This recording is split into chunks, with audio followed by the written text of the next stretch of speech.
মরণ শয্যা রোগ থেকে প্রতিবন্ধকতা সবকিছুকে জয় করে অদম্য ইচ্ছা শক্তি দিয়ে বাবা মায়ের ভালোবাসায় উচ্চ মাধ্যমিক পরীক্ষা সম্পন্ন করল ইসলামপুর গ্রামের যুবক আরিফ শেখ। পরিবার সূত্রে জানা যায় 6 বছর আগে আরিফ শেখ বিরল রোগে আক্রান্ত হয়। হঠাৎই তার দুটো পা অচল হয়ে যায়, বেশ কিছু শরীরের অংশই অক্ষম হয়ে যায়। বেজায় চিন্তিত হয়ে পড়ে তার বাবা মা। একাধিক হাসপাতালে ঘুরে কলকাতা সহ ব্যাঙ্গালোরের হাসপাতালে চিকিৎসা চলে আরিফের। একদিকে মরণ শয্যার রোগে, অন্যদিকে পড়াশোনায় অদম্য ইচ্ছা শক্তি। মরণ শয্যার রোগ থেকে শারীরিক প্রতিবন্ধকতা সবকিছুকে জয় করে মাধ্যমিক পরীক্ষার পর এবার উচ্চ মাধ্যমিক পরীক্ষাও সম্পন্ন করল আরিফ।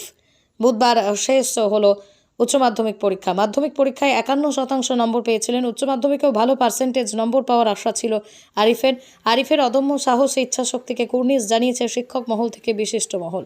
উচ্চ মাধ্যমিক পরীক্ষা সেন্টার ছিল ধুলিয়ানের কৃষ্ণপীঠ কুমার সন্তোষ কুমার স্মৃতি বিদ্যাপীঠ। আরিফ জানান, বাবা মায়ের পাশাপাশি আমার স্কুলের ভাষায় পাইকত থেকে আমি অনেক ভালোবাসা সাপোর্ট পেয়েছি। পাশাপাশি আমার পরীক্ষা সেন্টার কৃষ্ণকুমার সন্তোষ কুমার স্মৃতি বিদ্যাপীঠ স্কুলের শিক্ষকরা আমাকে সহযোগিতা করেছেন। আরিফের এই ইচ্ছাশক্তি দেশবাসীকে নতুন একটা বার্তা দিল, পাশাপাশি ছাত্রছাত্রীদের পড়াশোনায় আরও ব্যাপকভাবে উদ্বুদ্ধ করবে। এবং এডুকেশন ফর মিশন এটাকে সামনে রেখে যেভাবে মোহাম্মদ আরিফ শারীরিক প্রতিবন্ধকতাকে জয় করে মানসিক দৃঢ়তাকে সঙ্গে করে এই যে পরীক্ষাটা দিল, তার জন্য অনেক শুভেচ্ছা আমাদের স্কুল কর্তৃপক্ষ তরফ থেকে। আমাদের মাস্টারমশাই টিআরসি আব্দুল কবির থেকে শুরু করে আমাদের সমস্ত স্টাফরা এখানে আছেন, এবং পরীক্ষা চলাকালীন থেকে শুরু করে যখন শুরু হয়েছিল, আজ যখন পরীক্ষা সমাপ্তির পথে, তখন বিভিন্নভাবে সে জল হোক বা মানসিকভাবে যে একটা মোটিভেট করা, ইন্সপায়ার করা, সেই ব্যাপারটা আমরা যতটা সম্ভব ওর পাশে দাঁড়িয়েছি। এবং আরিফ ছাত্রসুলভ ব্যবহারের মধ্য দিয়ে শিক্ষা পরীক্ষা এটাকে মূল মন্ত্র করে যেভাবে আজ অবধি পরীক্ষাটা ভালোভাবে দিল, তার ভবিষ্যৎ আরো সুনিশ্চিত হোক, এবং ঈশ্বরের কাছে প্রার্থনা করি যাতে সে সুস্থতার দিকে ক্রমশ এগিয়ে যায়। এবং শুধুমাত্র মুর্শিদাবাদ বা পশ্চিমবঙ্গ নয়, ভারতবর্ষে একটা অন্যতম দৃষ্টান্ত রাখতে চলেছে সে।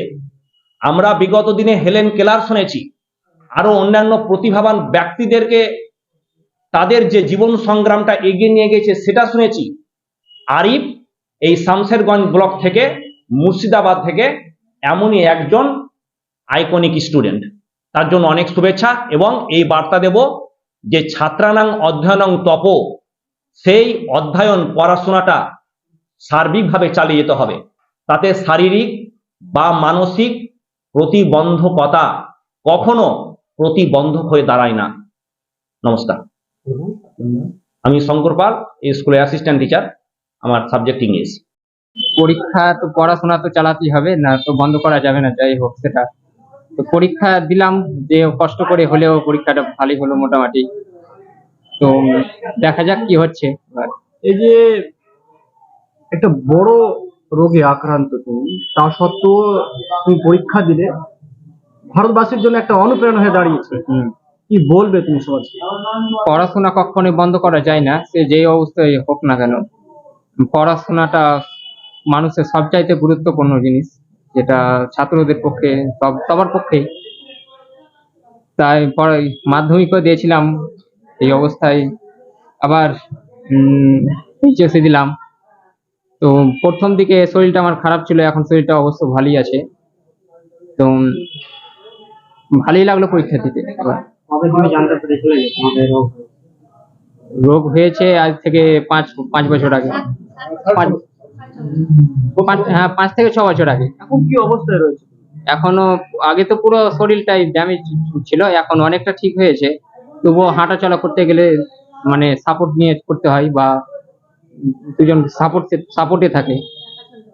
এই যে তুমি আক্রান্ত পরেও, রোগে আক্রান্ত পরেও যে এতটা অনুপ্রেরণা পাচ্ছ, বাবা মার অনুপ্রেরণা বা কার অনুপ্রেরণা এতটা কি? এটা আমি কর্তব্য হিসাবে আমি পালন করছি বাড়ি থেকে, কি যেমন সব ছেলেদেরকে পড়াশোনা করতে হবে, পড়াশোনা করার পর সে কাজে লাগতে হবে, সে মানুষের মতো হয়ে উঠতে হবে।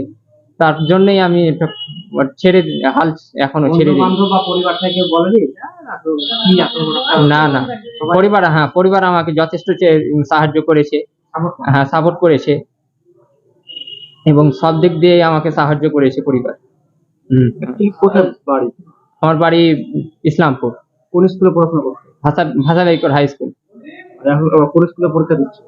এখন সুভাষ স্কুল। আর ধুলিয়ান। কত নম্বর নাম্বার পেয়েছিলে মাধ্যমিক যখন পরীক্ষা দাও? মাধ্যমিকের নাম্বারটা কমই ছিল, ওই 60-র আশপাশ ছিল। এবার কত টাকা? এখন আশা করছি ওর থেকে ভালোই হবে। এখন এই রোগটা রিকভারির দিকে কি আগাচ্ছে? হ্যাঁ এগোচ্ছে। সামনে কি পরিকল্পনা রয়েছে তোমার? পরিকল্পনা দেখা যাক, এখন সেটা এখনো ভাবিনি। এখন শরীরের দিক দিয়ে মানে শারীরিক যেহেতু এখন প্রবলেম আছে, সেটার দিকে এখন বেশি গুরুত্ব দিচ্ছি, কিভাবে সুস্থ হওয়া যায়। তার জন্য ব্যাঙ্গালোরও গেছি, কলকাতা গেছি, এখনো ডক্টর চলছে। সন্তোষ কুমার কৃষ্ণকুমার সন্তোষ কুমার স্কুলে পরীক্ষা দিলে শিক্ষকরা কেমন সহযোগিতা করলো তোমার? ভালো করলো। তোমার নাম? এমডি আরিফ, বাড়ি? ইসলামপুর।